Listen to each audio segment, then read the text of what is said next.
Comment ça fonctionne un Shahed 136 iranien? En réalité, c'est très simple. Ce que je m'apprête à vous révéler, c'est classé secret défense.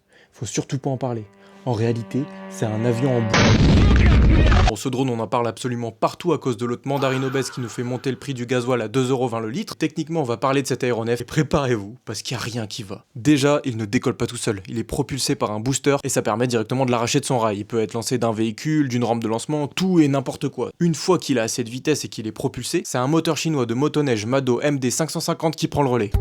Le châssis, c'est littéralement un nid d'abeilles avec des renforts en bois. L'armée iranienne terrifie les Américains avec du bois, mais avec ce moteur de merde, il a une autonomie de détraqué. Il peut parcourir entre 1500 et 2500 km. Cette bouse que vous voyez là peut traverser des pays entiers pour se faire péter. Il peut emporter jusqu'à 40 kg d'explosifs et à une vitesse de croisière de 185 km/h. On programme les coordonnées GPS de la frappe juste avant son vol et il y va seul.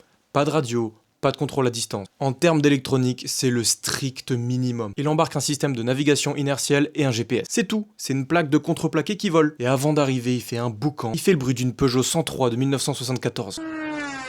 Et là, on va parler des deux avantages du Shahed 136. Le premier, c'est que c'est assez difficile à brouiller. Sa forme en aile delta et ses matériaux sont à son avantage. Et le deuxième et le plus important, son coût et la capacité de saturation de l'espace aérien. 20 000 € l'unité. Pour une armée, c'est rien. Le but d'un Shahed, c'est pas qu'il soit tout seul, mais avec tous ses petits copains derrière. C'est des missiles à des millions de dollars qui sont envoyés pour péter des papiers mâchés comme le Shahed 136. Le Shahed 136 peut être utilisé sur des infrastructures énergétiques, des bases militaires, des civils. Donc voilà, les ingénieurs iraniens te prouvent qu'avec un rouleau de ruban adhésif, du contreplaqué et une bonne production, tu peux mettre à genoux les meilleurs systèmes de défense au monde. Oh non, pas encore.